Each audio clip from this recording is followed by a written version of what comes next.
வாழ்க்கை முழுசும் எதிர்நீச்சல் போட்டுக்கிட்டே இருக்கிறவங்க நீங்கள் தான். யாருக்காவது நீங்கள் உதவி செய்துட்டிங்கன்னா அவங்க உடனே உங்களுக்கு எதிரியாக மாறிடுவாங்க. காரணம், ஒருத்தவங்க பழக ஆரம்பித்த உடனேயே உங்களுடைய பலவீனத்தெல்லாம் அவங்கள்ட்ட அப்படியே முழுசாக சொல்லிடுவீங்க, ஒப்பிச்சிடுவீங்க. அதுதாங்க கூடாது. எப்பொழுதுமே நம்முடைய பலவீனத்தை எல்லாம் அடுத்தவர்களிடம் சொல்லிக்கொள்ளாமல் இருக்கிறதாங்க நல்லது. நான் யாரை பற்றி சொல்கிறேன்னு தெரியுதுங்களா? மீனராசிக்காரர்களே, உங்களை பற்றி தாங்க சொல்கிறேன். இந்த இறக்கப்பட்டு ஏமாறுறது, புகழ்ச்சியால் ஏமாறுறது, இதெல்லாம் நீங்கள் இனிமேல் மாற்றிக்கிறதாங்க நல்லது. இப்போ மாறி இருக்கிற இந்த ராகு கேது பயிற்சி இருக்கு இல்லைங்களா, ரொம்ப ரொம்ப அருமையாக இருக்குதுங்க.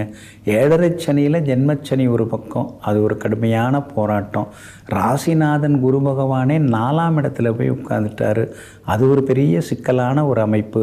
இந்த ரெண்டையும் தாண்டி இந்த ராகு கேது பயிற்சி தான் உங்களுக்கு மிகப்பெரிய ஒரு யானை பலம் சொல்லுவாங்க இல்லைங்களா, அந்த யானை பலத்தை இவங்கெல்லாம் கொடுக்க ஆரம்பிச்சிருவாங்க. இனிமேல் ராசியில் ராகு உட்காந்து உங்களை உண்டு இல்லைன்னு ஆக்கினார் கடந்த 1.5 வருஷமாக.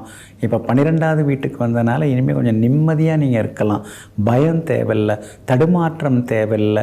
யார் என்ன சொல்லுவாங்களோ, யார் என்ன நினைப்பாங்களோ அப்படின்னு சமூகத்துக்காக பயந்து கிடந்தீங்க இல்லைங்களா, அந்த பயம் இனிமேல் இருக்காதுங்க.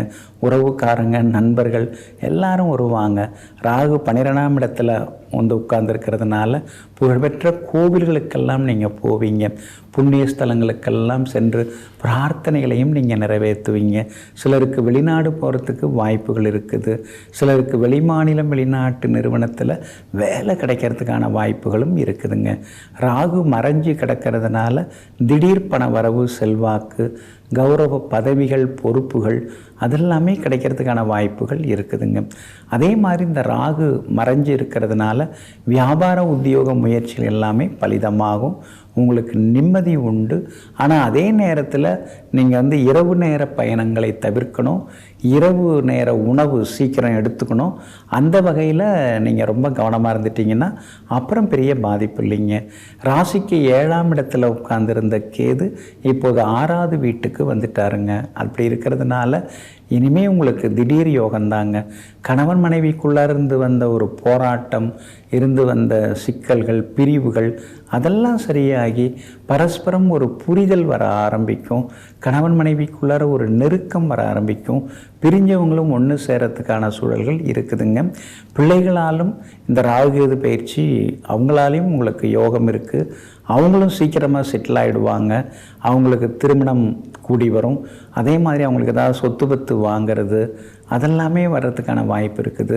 அவங்களுக்கு ஒரு தொழில் அமைச்சு கொடுக்கறது, அவங்க வாழ்க்கையை செட்டில் பண்ணுறது, அந்த மாதிரி முயற்சிகள் எல்லாமே இந்த ராகுகேது பயிற்சியால் உங்களுக்கு தேடி வருதுங்க. அதே மாதிரி கோவில் விழாக்கள், முக்கியமான சில கோவில் கட்டும் பணி, கும்பாபிஷேக வேலைகள் அதெல்லாம் ஈடுபட்டு தான தர்மங்கள்லாம் செய்வீங்க.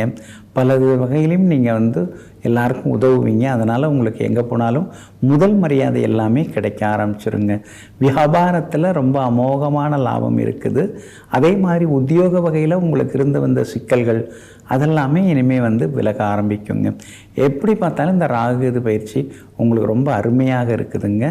மேலும் நல்லதெல்லாமே நடக்கிறதுக்கு நயினார் கோவில் அப்படின்னு ஒரு அருமையான ஊருங்க. அந்த ஊர் எங்கே இருக்குது அப்படின்னு பார்த்தீங்கன்னா, ராமநாதபுரம் மாவட்டம் பரமக்குடியிலேருந்து ஒரு 12 கிலோமீட்டர் தூரத்தில் அந்த நயினார் கோயில் இருக்குது. அற்புதமான ஒரு சிவாலயம் அங்கே இருக்குதுங்க. ஏன்னா இறைவன் அதாவது அருள்மிகு சௌந்தர நாயகி சமேத ஸ்ரீ நாகநாதராக அங்கே இறைவன் காட்சி கொடுக்குறார். அந்த ஸ்ரீ நாகநாத சுவாமிகள் கோவிலுக்கு ஒரு முறை நீங்கள் போய் உங்களுக்கு எல்லா வகையிலுமே இந்த ராகுகேது பயிற்சி அருமையாக இருக்குங்க. மாதுளம் பழமும் தானமாக கொடுங்க. ராகுகேது பயிற்சி அற்புதமாக இருக்குங்க, யோகமாக இருக்குங்க. உடனுக்குடன் செய்திகளை தெரிந்து கொள்ள சன் நியூஸ் பெல் ஐகானை கிளிக் பண்ணுங்க.